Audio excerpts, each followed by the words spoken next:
Spider-Man and Spider-Gwen sitting in a tree. Kissing. That's right, this is literally a storyline about Miles Morales and Spider-Gwen called Kissing in the Tree. They are teaming up for a interdimensional cross-multiversal thing where they're gonna stop the organization known as Silk. It's not too much of a spoiler, they're revealed pretty early on in the story. A lot of people have been asking for this, and I hope you guys enjoy. I'm a huge fan of Miles Morales and Spider-Gwen, and I know someone out there has to be as big of a one as I am.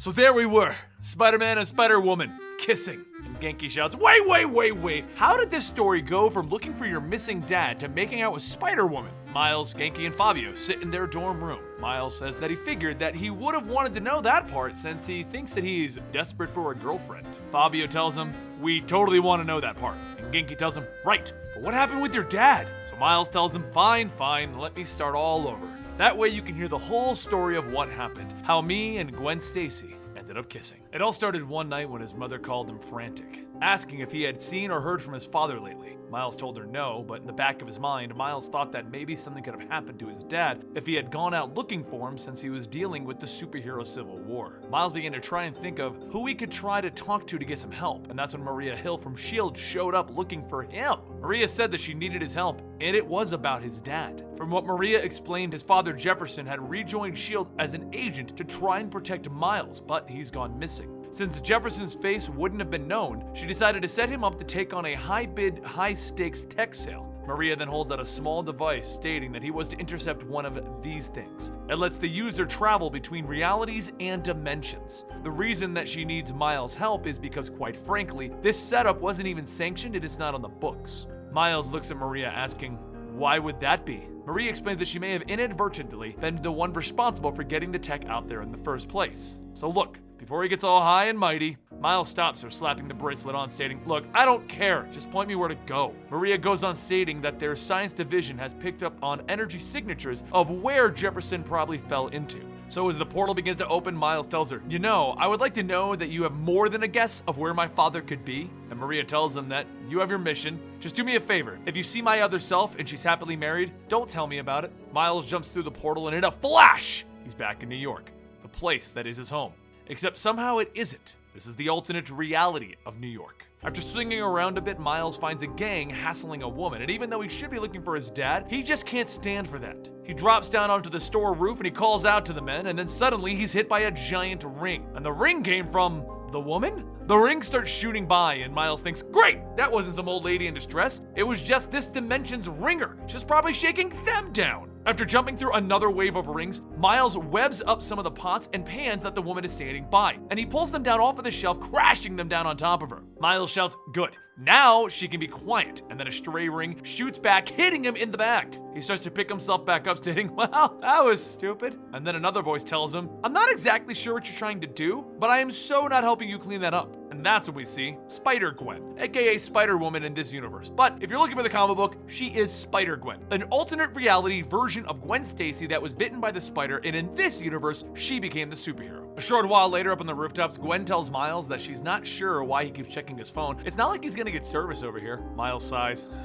Yeah, it's an old habit. But look, there's a reason why I'm here. It's about my father. He's gone missing. And Gwen asks, missing? Here? And Miles says, maybe? He was working for S.H.I.E.L.D., some super secret deal to protect my identity as Spider-Man. And they sent me on this mission and he just disappeared. I just keep checking my phone thinking maybe I would get a text or something. But I just can't stop thinking, what if my dad got into some trouble because he was trying to protect me? Miles gets back up telling her, I'm sorry to just throw it out there like that. I'm sure you have your own problems to deal with. I'll figure this out. I am Spider-Man. Gwen grabs him, telling him, look, don't be that way. It's okay to be freaked out. If anyone knows how that feels, it's me. My father is my whole world, and he put himself in a lot of danger for my sake. So even though we're spider folks, it doesn't mean that we don't get to be scared every once in a while. Gwen hugs Miles, and Miles' spider sense goes off, and Gwen says, you know, you can let me go now. When Miles looks back, he shouts, holy crap, look at all the ninjas! And Gwen tells him to calm down, it's not what he thinks. Miles grabs Gwen and shoots a web, shouting, "Sure, but my spider sense is kind of going bonkers. So if you can tell me what this is all about when we're far, far away from the swords and shurikens, that would be great."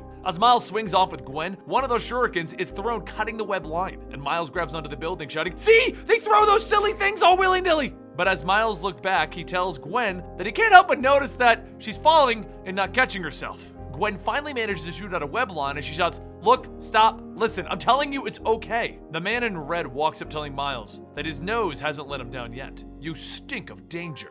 Miles asks, "Who the heck is this guy and how does he know my freaking name?" Gwen looks at the man in red and sighs, asking, "What do you want, Murdoch? You could have just texted." And Miles says, Wait, Murdoch? As in Matt Murdoch?" And Matt smiles, telling him, "Guilty as charged." But as Matt soon begins to walk off, telling Miles good luck, he's going to need it if he crosses his father's path, Miles grabs Matt, asking, "Wait, what did you say about my dad?" And Matt quickly pulls out a blade, swiping at Miles. Matt tells him, "Sticky hands will get you stuck." And as Gwen sees the cut on Miles' arm, he says that he's fine. Gwen shouts, asking, "What do you want? If you have information on his dad, just do us this one favor." Matt turns back laughing. "Ha ha ha! All of you superheroes in your bleeding hearts. Just know, Miles, that these radioactive isotopes are power-ups. It's a little secret on how Gwen keeps so spidery. But either way, I work for a woman named Cindy Moon, who is a despondent leader of the spy organization known as Silk. My job is to protect Cindy's interests in Silk, such as keeping away rats that would play while she's away. And your father? Well, he's a playful rat." Matt pulls out an invitation to Club Scorpion and says that their mission is to find the man that has Jefferson's face and bring him here. Now, if you're wondering about the entire Cindy Moon and Matt Murdock and all that other kind of stuff, in this universe, Matt Murdock is a villain, although in the main universe, he is Daredevil. And Cindy Moon is also a villain, although in the main universe, she is the superhero known as Silk. We do have a story that kind of explains some of that, and I will link the Spider-Gwen storyline and the Spider-Women storyline down below so you can keep up to date. But let's go ahead and keep going. Later that night, Gwen heads into the club since Miles is only 16 and hands over the VIP pass to the bouncer.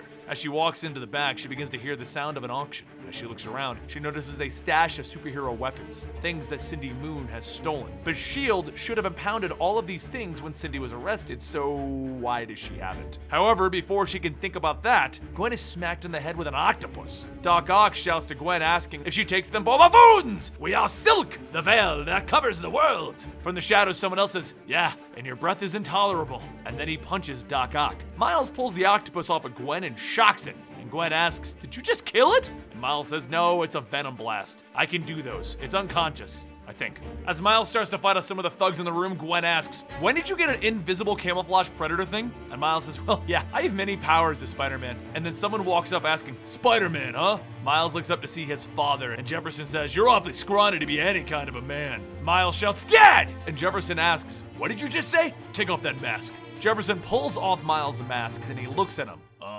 And then he punches him to the ground. As Jefferson reaches down and picks Miles back up, Gwen shouts, "No!" And she kicks him in the back of the head. Guards begin to rush into the room and Gwen starts to fight them all off. And just before hitting the last one, she asks, "Who's next?" And the thug says that he would rather not if she doesn't mind. Gwen then jumps back to Jefferson and kicks him in the head again. But before she can pull her leg back, Jefferson grabs it and throws her. She catches herself, stating, "You're really fast." And then she jumps back down, hitting Jefferson, telling him, "I'm faster though." Gwen puts her foot onto Jefferson's head, shouting, "You're such a tool!" And Jefferson pulls open his shirt and shocks Gwen with his chest plate, telling her, "Do not touch me." Miles starts to pick himself up and Gwen says, "Come on, we got stuff to do." As the two get back on their feet, Miles begins to fight off the guards while Gwen takes care of Jefferson. But as more guards come in, Gwen starts to focus on them, leaving Jefferson alone. Miles looks back to Jefferson asking, "What are you?" But before he can finish, Miles is blasted in the back. After being knocked through a wall, Miles groans, "I'm outside now, aren't I?" Miles then fires webs back into the club, tying Jefferson up, and then he hears the police shouting for him to put his hands up. He does what he's asked, and he tells them, "I can explain this. Actually, now that I think about it," and then he fires webs into the air. As he starts to get away, Gwen punches Jefferson and throws him outside in front of the cops. She runs up the wall after Miles, telling him that the cops are here and the bad guys are got. It's time for us to go. Miles then gets back up, telling her, "We can't, my father is down there." And as the cops take Jefferson away, Gwen says, "Look, this is perfect. While he's dealing with all of that, we can figure this whole thing out."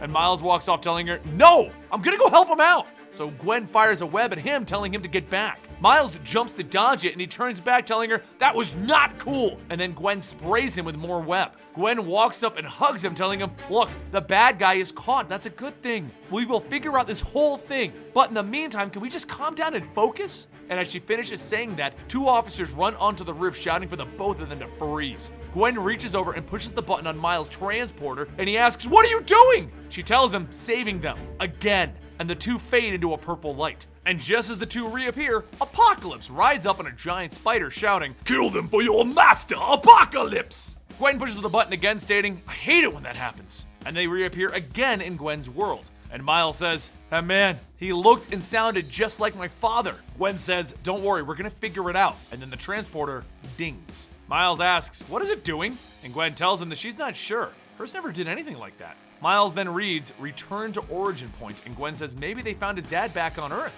Right, I should go, right? And Gwen tells him that she'll come too. They're in this together now.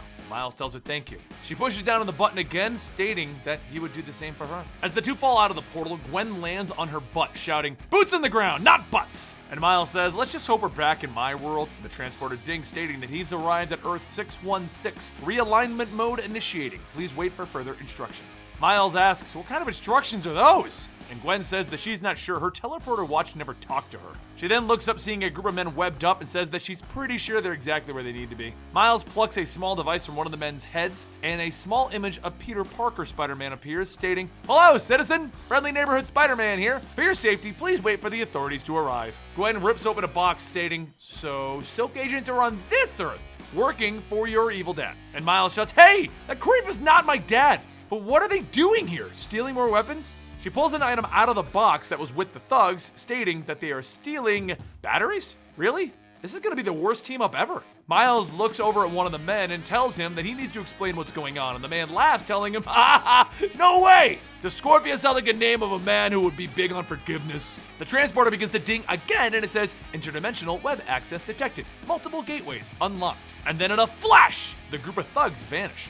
Gwen grabs Miles by the hand and tells him, look, we need to get out of here before the cops come and get to work figuring this whole thing out. And a short while later, atop of a building, Gwen examines the battery, saying that she knows that she vetoed the cops, but they do need some help here. Miles shouts, no, we can't let the adults in on this. They're just gonna end up punching each other. Or maybe one of them. Gwen then says they have all the dots, they just need to connect them. Silk duplicated the gateway that they stole from her, and even with Cindy 65 in prison, they're still hopping over here to steal more super weapons? If they're selling this stuff to the highest bidder, why would they need more money? And Gwen shouts, wait, that's gotta be it! So Miles asks, is this the part where we blurt out the answer at the same time? Because I got nothing. She goes on telling him that the watch is interdimensional. My Reed Richards built it, and if there's only one of him, then it would be really hard and costly for the run-of-the-mill mad scientist to do it. Miles asks, so does that mean that the stolen Earth 616 tech that Silk is selling is to pay for something like this? That's not good. Gwen tells him, nope, and if the Silk agents disappearing are any indication, they might not need the watches anymore. They just figured out how to zap anywhere. Miles gets up telling her, look, before this thing gets even crazier, I would like to say that I really appreciate you coming along. But before he can continue, there's suddenly a eek! Oh no! And Gwen asks, did you just hear an eek? Miles ducks behind the AC unit and says, oh god, she saw me. And Kamala Khan towers over the two of them saying, hi! And then she shrinks down, telling Miles that the champions were getting worried when he wasn't responding. Is something wrong? Kamala looks at Gwen and says, I'm not interrupting something that I shouldn't have. And Miles shouts, no, it's just a team up, a harmless old spider team up. Gwen says that they could use the help if she's here. He did say no adults, right? So Miss Marvel's fine. And as Gwen and Kamala begin to head off, Miles rubs his face, stating, oh god. A short while later, at another warehouse of batteries, Gwen and Kamala wait for Miles to catch up, and Kamala says that she, saw how they were before she came, so she wasn't. And Gwen sighs, oh god. Kamala says that she's just saying. She seems well-intentioned and all, but Miles is the best.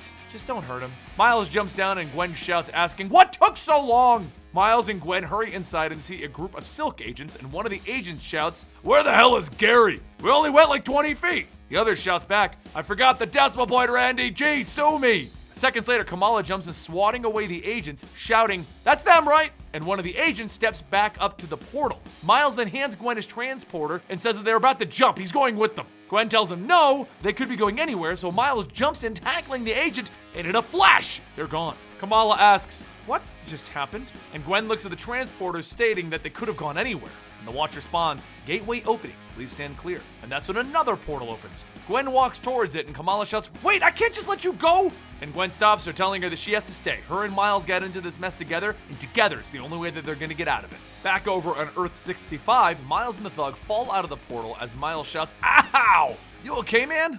And the Thug shouts, "No!" The Scorpion looks back shouting, "You!" And Miles says, "Well, Mr. Scorpion, Jefferson, Jeffrey, whatever they call you in this dimension, we need to talk." Scorpion then tells the rest of his men to stand back. He's taking care of this one himself, and Miles sighs, "Oh, come on." Just as the Scorpion gets close, there's another flash of purple light, and Gwen jumps out of the portal, kicking Scorpion in the face, shouting, "Thank you, Ding!" As Miles starts to web up Scorpion, he says, "Right, sure, now the Watch dings." The guards from before start shooting, and Scorpion screams for them to stop, but as they do, they miss and hit the dimensional vortex. The men start getting sucked into the dimensional vortex, and Miles shouts, "Don't worry, I'm okay." Kind of. Miles then reaches out to Gwen, but before grabbing her hand, the portal starts to pull her in, and she's flung through the dimensional vortex. It was at that moment that Miles figured out that this was going to be it, and then he let go to get pulled in with her. A few seconds later, Miles falls out of the portal, and as Gwen dusts herself off, she says that she really thought that they were donezo back there. Gwen then hugs Miles, asking where they are, and Miles has no clue. And then there's a big giant blimp floating by.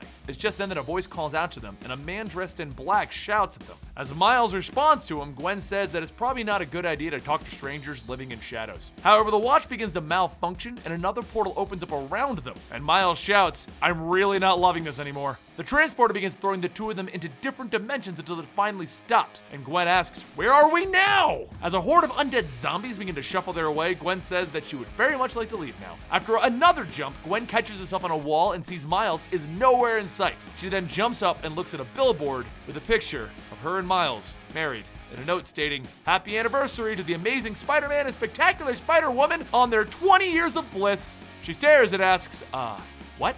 And the transporter dings. Meanwhile, with Miles, he falls out of the portal, catching himself, and then he hears something moving in the background. He leaps at the sound and he sees Scorpion and punches him into the rubble. Miles picks himself back up again to get hit, and the Scorpion tells him, wait, don't hit me! And then he smiles, telling him, "That really hurt." And Miles stares and asks, "Dad?" Over on Earth 8, Peter Porker wakes up to the sounds of Max and Charlotte arguing over who's going to see the last Pop-Tart, and sighs, telling him, "Great, another week of babysitting this. There isn't enough coffee in the..." And then he stops and he hears a knock at the window. Peter looks over to see Gwen knocking, and he tells the kids, "Look, a time-displaced version of your mother is home again." Meanwhile, over on Earth 65, Miles says, "Wait, is it really you?" And Jefferson says that he could have asked that before punching. "I'm sorry, there's just some evil jerk with your face, and when I see evil, I punch it." Jefferson hugs his son, telling him, "Good man, now we got some work to do."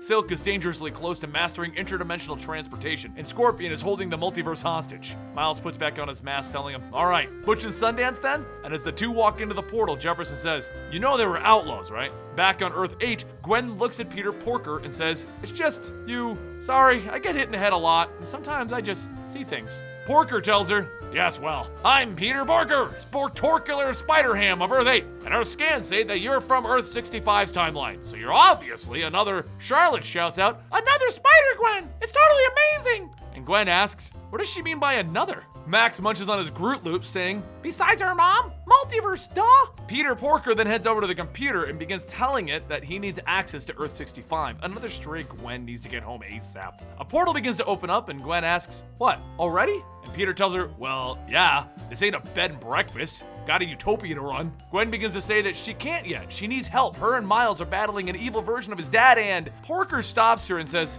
"What? You really need my help?" "Yeah, sorry. Spider Computer says no. You should know better than anyone how hard it is to clean up parts of the multiverse. There's plenty of help out there, but you really need to leave." Gwen shouts, "Wait, look! Most days I'd wish that I'd never seen those stupid portals. Never dealt with the gothy space vampires, evil doppelgangers, or clones. All those stupid clones!" And Porker tells her, "Look, Gwen Stacy's and their dopey species don't get to me. I know what really is going on. We all went through the same thing. Might look all bright here, but you have no clue what Miles and Gwen sacrificed to get us here. I'm sorry, but our fight is done." Gwen looks back at the portal, telling him, "Man, that's a first that the speech didn't pluck at a single heartstring." But before Gwen walks in, Charlotte grabs her arm, telling her, "Wait, we can't let you do this. Please, Uncle Ham, we are the Spider family." Peter mumbles to himself, "Stupid dopey speeches." Back over at Earth 65, Miles and Jefferson fight off Scorpion's men, and Scorpion shouts that is the last freaking straw. "I'm gonna rip your face off and wear it like a mask. I'm gonna strangle every single version of the Morales family in their cribs." And when Gwen's voice tells him that's pretty elaborate. She then jumps through a portal, kicking Scorpion, telling Miles to hurry up and smash the watch. Miles rips it apart and Scorpion gets back up shouting, "You are far too late. I've already got what I need." A group of Scorpion's men then run through a portal, but as they get through, they see Peter Porker. And one of the men then starts singing, "Spider Pig, Spider Pig," and Peter Porker shouts, "Why does everyone say that? Ah, it's Ham! Spider Ham! It's a play on words, it's really obvious!" Another man tells Peter Porker that he should probably run along before they huff and puff, and Peter Porker starts hitting his transporter, telling them, "Man, 3 little pigs jokes? Well, you can get all big and bad, right, Penny?" Miles watches as more spider people come out of the portal, one being a giant robot, and he asks, "What is that?"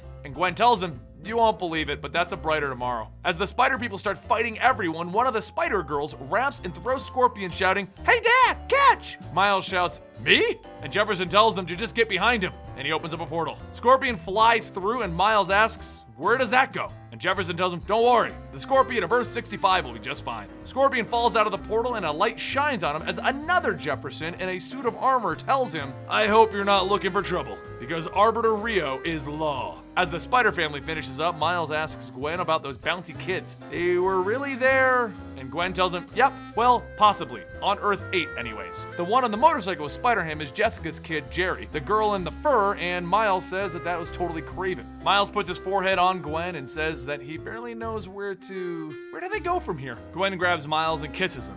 Pushes him back into the portal, telling him, "I'm sorry, that was, well, it was good, but timing, no." All of that looked nice, but she really doesn't want to feel like she doesn't have a say in what's coming. And later, as Miles and Gwen sit on a rooftop, Miles says, "Yeah, I don't need any more expectations or responsibilities. How about friends?" Gwen tells him, "Yeah, just friends. For now." And that was Miles Morales and Spider-Gwen. Honestly, it was a lot of promo art from them being married, and we didn't get to see that much about it. Just, oh, in the universe it happened. It's okay. I did like the story in the end, and I would like to see more Miles Morales teaming up with Spider-Gwen. Let me know in the comments down below what you guys thought of that storyline, if you would like to see more Miles Morales teaming up with Spider-Gwen. Also, let me know if you just want more Spider-Man stories. The Spider-Man playlist will be right over here, and anything that I can find that has Miles Morales will be right over here. I hope you guys enjoyed. I will see you next time, and if you did enjoy the video and our dramatic style of reading it back to you, please consider subscribing to our channel.